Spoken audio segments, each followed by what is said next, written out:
You are watching our QTV and would like to thank you very much for joining us yet again on our news desk. The headlines. The opposition UPND has demanded that government from now on start paying civil servants on time. The Teaching Service Commission has dismissed over 260 teachers with fake qualifications. Now is the news in detail. The opposition UPND has demanded that government from now on start paying civil servants on time. UPND President Hakainde Hichilema says his party is dismayed and alarmed that it is now becoming a perpetual habit of government to delay payments of wages to civil servants. Mr. Hichilema says the UPND has taken note that every month civil servants such as teachers receive their salaries way from a normal time. He says this is, however, exposing these civil servants to various defaults and subsequent penalties from banks and other lending institutions with whom they have signed standing orders. In a statement made available to QTV News, Mr. Hichilema laments that this in turn is putting civil servants' creditworthiness in jeopardy with credit monitors. Mr. Hichilema notes that this is besides putting them in rental distress in addition to making them unable to meet their food and children's school bills. He says his party's concern is that while civil servants' salaries are being made to suffer this way, government is on the other hand buying new state-of-the-art four-wheel drive SUVs. Mr. Hichilema states that this is what actually makes the UPND think that Zambia is on autopilot. He says Zambians must use available legal and peaceful means to reclaim it from what he has referred to as mediocre and uncaring leadership. The Zambia Federation of Employers ZFE is shocked that there are no guidelines for disbursing the Skills Development Fund almost 2 years since the levy was introduced. The ZFE is also concerned by the revelation that the Ministry of Finance has not been transferring the skills levy to the Ministry of Higher Education because the first fund was misappropriated. The ZFE President Wesley Chikwanda Chishimba says the private sector finds these revelations that were recently made by Finance Permanent Secretary Mukuli Chikuba to be frustrating.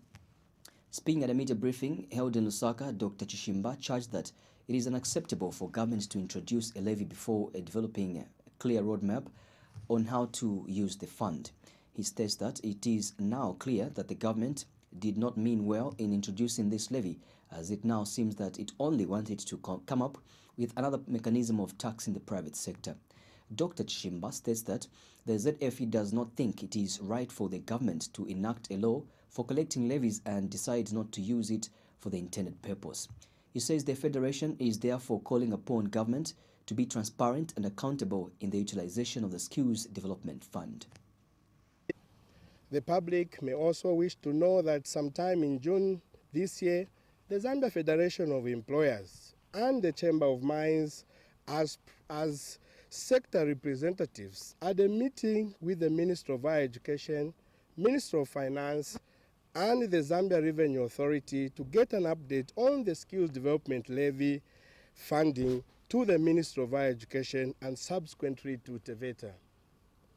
At that meeting, ZRI revealed that since January 2017, they have been collecting skills development levy from the private sector, ranging from 17 million kwacha to 21 million kwacha monthly, which they have been remitting to the Treasury as required of them.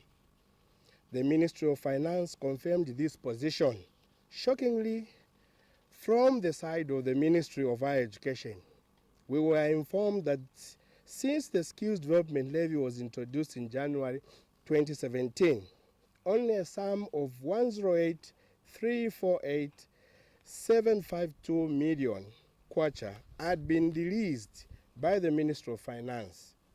Considering that ZRI has recorded a minimum monthly correction of 17 million kwacha, it means that over a period of 18 months, from January 2017 to June 2018, the total amount corrected through this levy was 306 million kwacha. And since only 108,348,758 million kwacha was released, it also means that the Ministry of Finance has held a sum of 197,651 242 million kwacha collected from the private sector. The Mumbwa Magistrate Court has convicted and sentenced former Mumbwa Central Member of Parliament, Branch Tuo, to 1 year imprisonment with hard labor, suspended for 2 years. Dr. Tuo has been convicted for failure to declare interest in a matter involving the disbursement of 70,000 Kwacha Constituency Development Fund, CDF. This is in a matter in which the Anti-Corruption Commission arrested Dr. Tuo on one count of conflict of interest, contrary to Section 28(2) as read with Section 41 of the Anti-Corruption Act No. 3 of 2012.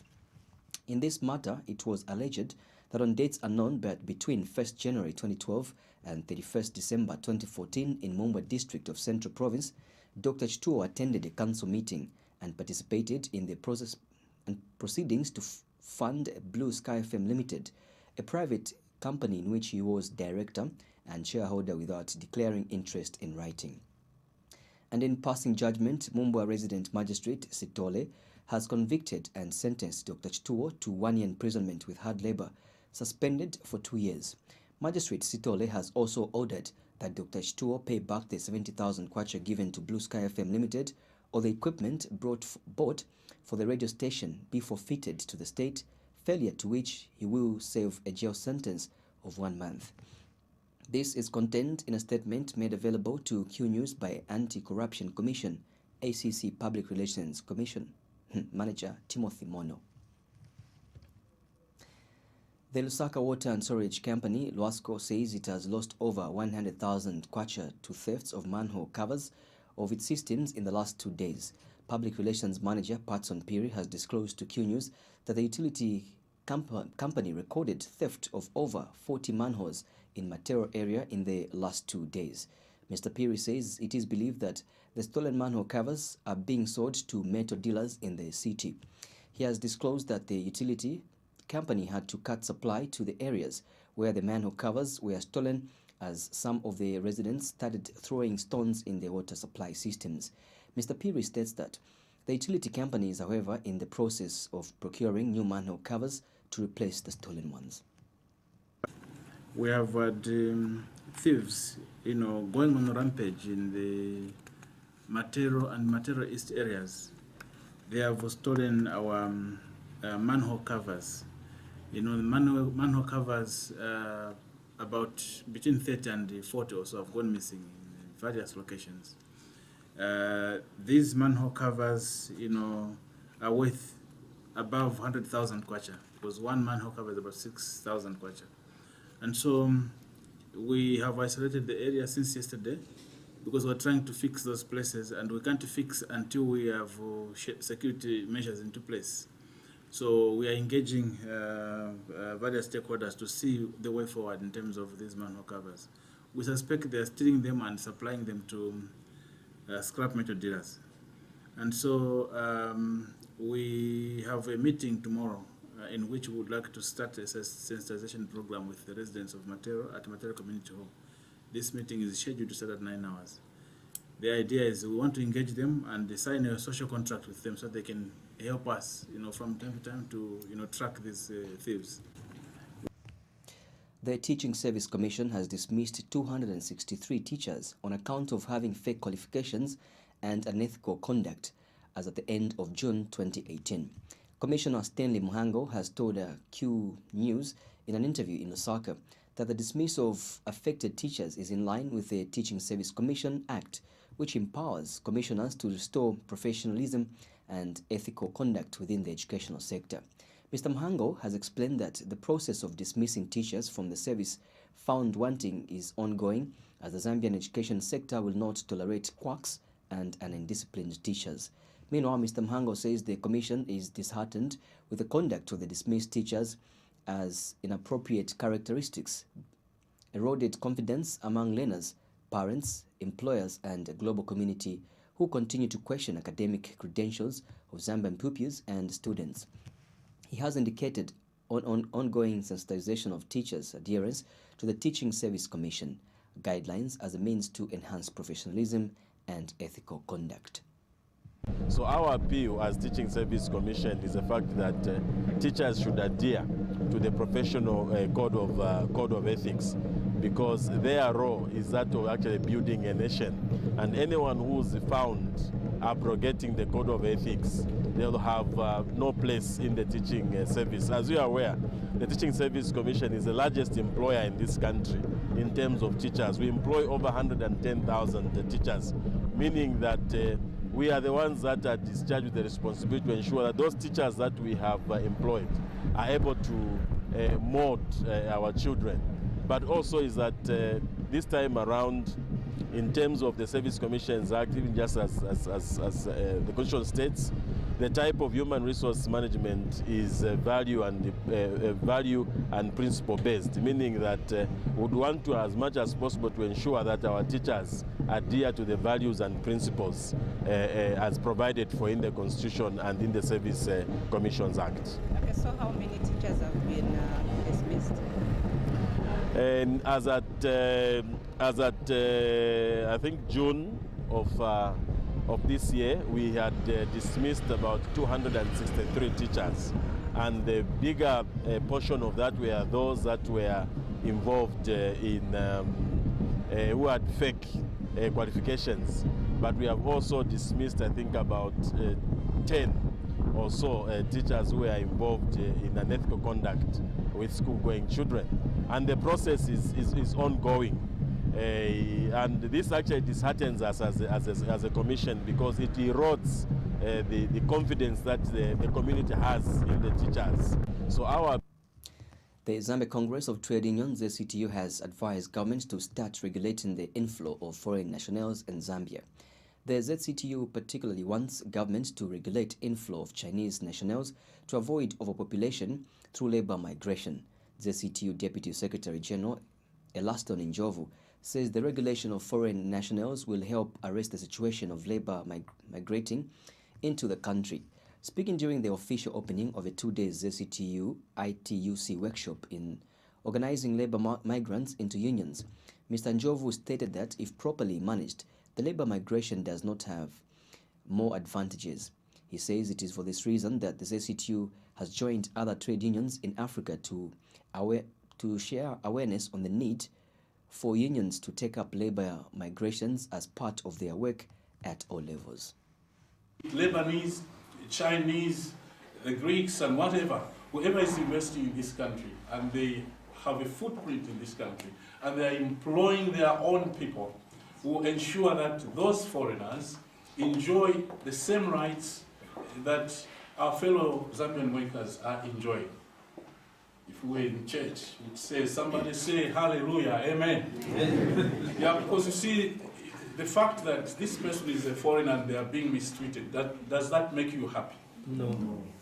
And that's not a spirit of solidarity. That's not a spirit of Congress.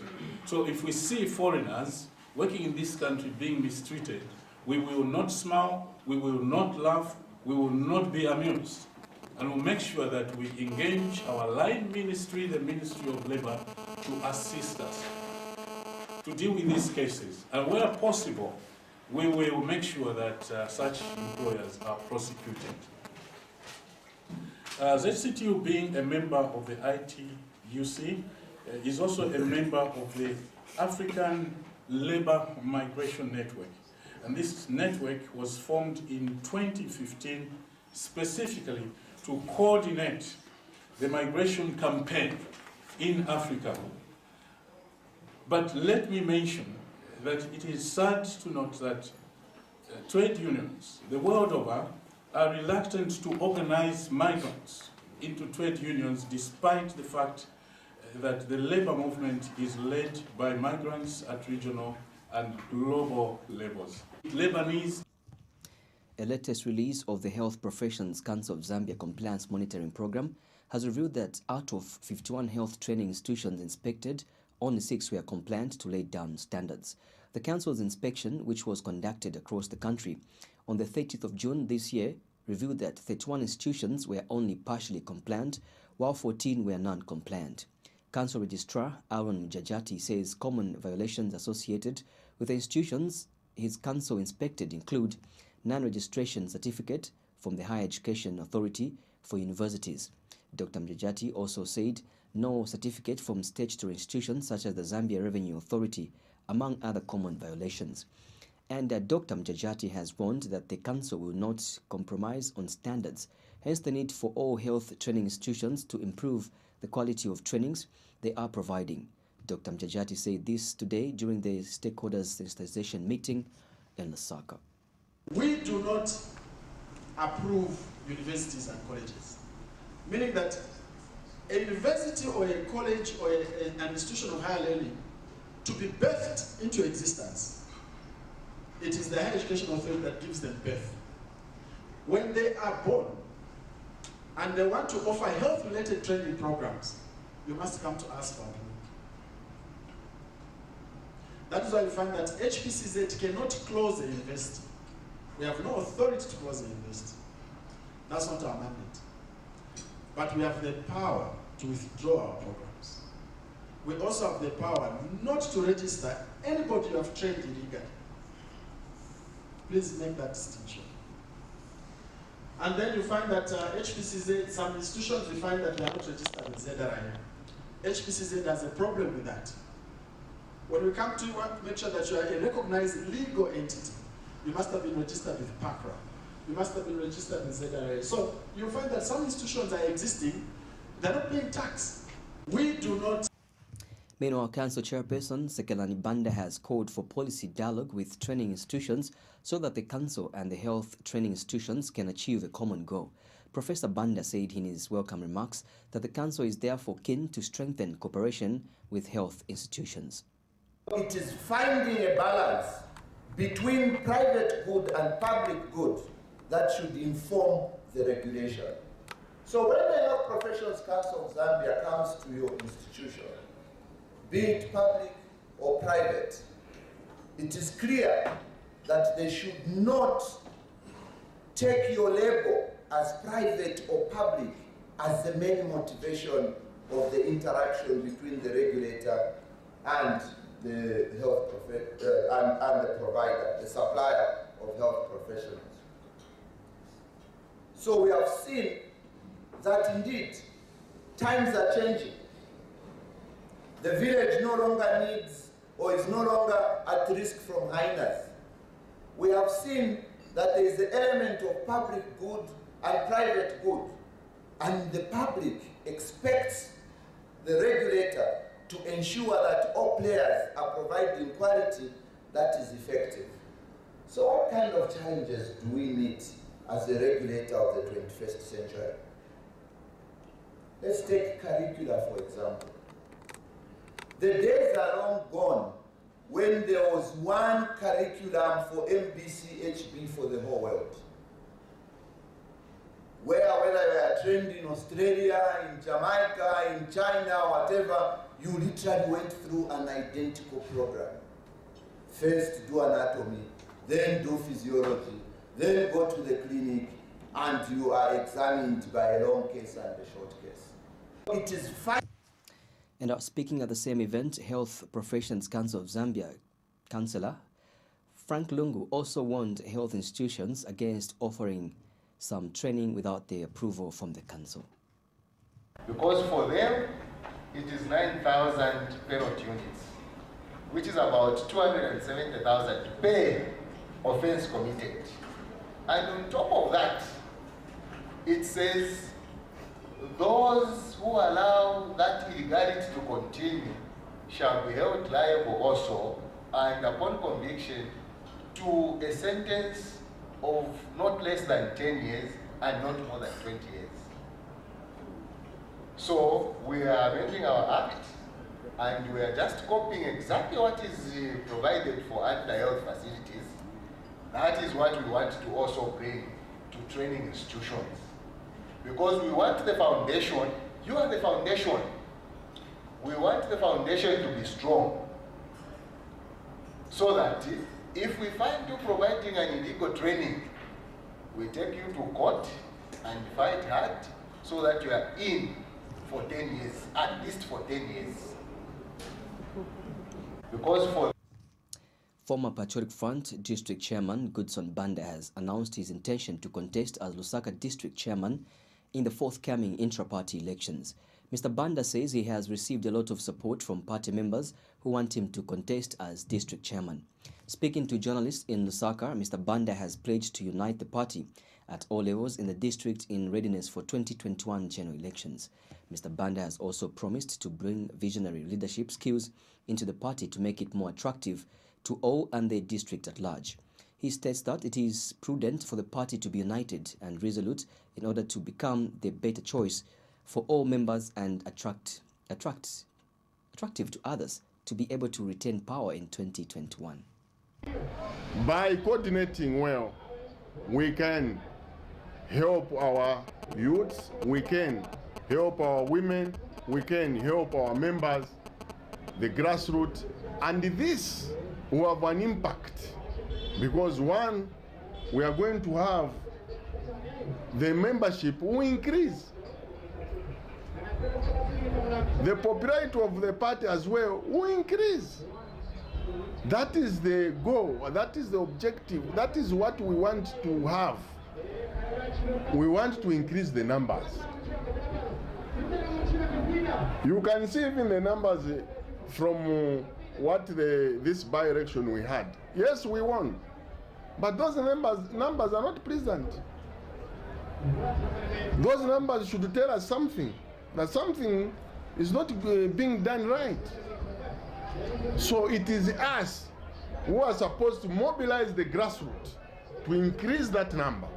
And I, as Goodson Banda, I want to be part of that group which can increase the numbers for the party, which can make a difference for the party, which can make a sure win for our president in 2021. Because Lusaka is a key. And Lusaka district alone has got more voters.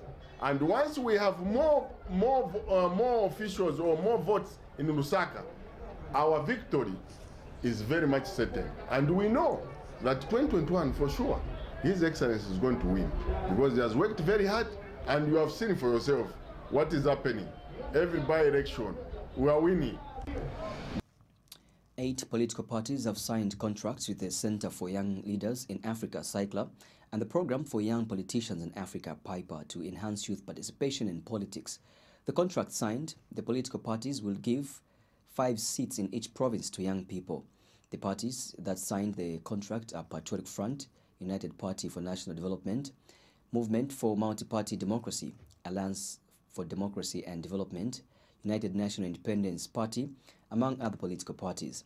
The ruling PF was represented by its Deputy Media Director, Antonio Mwanza, while UPND Secretary General Stephen Katuka represented UPND. And speaking during the signing ceremony, PIPA Project Manager Vili Nawa says what has been signed is a big step in ensuring young people have a place in the governance of the country. He says the significance of the contract is that the parties that signed the contract will make a deliberate policy to allow young people to contest the election on their tickets. Mr. Nawa has explained that under this contract, the parties will be required to set aside 5 seats in each one of the 156 constituencies across the country. Meanwhile, UPND Secretary General Stephen Katuka says it is disappointing that young people in his party who were given an opportunity to stand on the party exhibited lack of seriousness.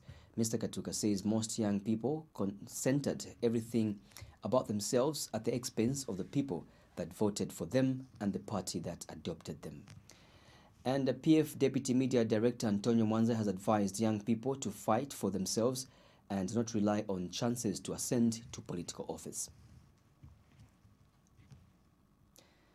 Anglican Cathedral of the Holy Cross, Canon David Thompson is worried over elusive reconciliation between President Edgar Lungu and the United Party for National Development UPND leader Hakainde Hichilema. Canon Thompson has regretted that each time some progress is made in the dialogue process, both the ruling party and the UPND took positions which negate and frustrate talks. He has also told Q News that reconciliation among political players remains crucial in building a united Zambia. Canon Thompson has, however, appealed to stakeholders involved in the dialogue process to be humble and focus on achieving a common goal of uniting the Zambian people. He has implored all political parties, especially the PF and the UPND, to realize that a choice of a chairperson, if not agreed, could spoil the dialogue process. Canon Thompson has since urged the three church mother bodies, namely the Council of Churches in Zambia, CCZ, the Evangelical Fellowship of Zambia, EFZ, and the Zambia Conference of Catholic Bishops, ZCCB, to accommodate all stakeholders in the dialogue process if the long-awaited reconciliation is to bear sustainable fruits. To try and get the church to mediate in this dialogue, to provide a fair platform for the various parties to be able to dialogue and express their issues and their differences and find reconciliation on the way forward is crucial. It's very, very important.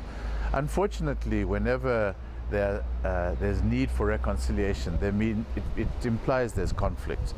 And therefore, we must expect that there's going to be parties with different views. Even in trying to get the church to mediate and provide this level playing field, there are going to be some parties who feel they are more important than others. So my appeal is for everybody to be humble, to lose their various individual or institutional agendas and focus on the need for the common goal, which is the people of Zambia. And so I would appeal to all parties concerned to humble themselves and come to this come to this forum without trying to be the leaders, or I am the one in charge, or I am the one who is coordinating this one, and therefore I will have the success. I think that's the key thing, is that we need to humble ourselves and participate to try. Indawa Agricultural Policy Research Institute IAPRI Executive Director Chance Kabaye has bemoaned the little attention given to the fish and livestock sector in the country by the government. Mr. Kabaye has observed that though the maize crop is no longer an issue for the country, its production has continued to receive a lot of attention at the expense of other more viable sectors. Speaking when she officially opened the symposium, Mr. Kabaye has further noted that this is the more recent performance of the livestock is dismal. He has observed that the need to realize the importance of livestock and fish, saying Zambia has adequate required conditions to grow the sector and be able to export globally. Mr. Kabaye has, however, noted that this will only be possible if pragmatic steps aimed at ensuring increased productivity in the fish and livestock sector are taken. And speaking at the same event, Fisheries and Livestock Minister Kampamba Mulenga has urged all stakeholders to come on board and help government put up the best policies that can help boost the livestock sector. The Zambia Land Alliance, ZLA, has called upon the authorities in the Ministry of Land to control party cadres and other illegal elements that have involved themselves in land allocation. ZLA chairperson Emmanuel Mutamba says law and order must be maintained in all sectors if the country is to achieve the development aspirations as a nation. Mr. Mutamba says this lawlessness in the land sector continues to work to the disadvantage of the poor, mostly the vulnerable and poor women, unemployed rural youth, persons with disabilities, internally displaced persons, and others who may not have any chance to access and control land in hostile environment. He has wondered what the role of institutions like the Zambia Environmental Management Agency, ZEMA, is when people are busy building houses and other developments in forest reserves, dambos, and water recharge areas. Mr. Mutamba is concerned that the National Land Titling Program, the Zambian government is moving to title land through the National Land Titling Program. He says the program, calculated to increase government revenue, is happening without the recover of national policy, considering the land policy is still in draft. Public Service Management Division PSMD Permanent Secretary Boniface Chimbwali says while the country is slowly attaining the internationally approved standards, the teacher-pupil ratio is still very low, especially in rural schools. Mr. Chimbwali has attributed the low teacher-pupil ratio to teachers moving from schools from where they are initially recruited into urban areas. He is worried that in some schools, having low staffing levels, as is the case in Solwezi district of Northwestern Province.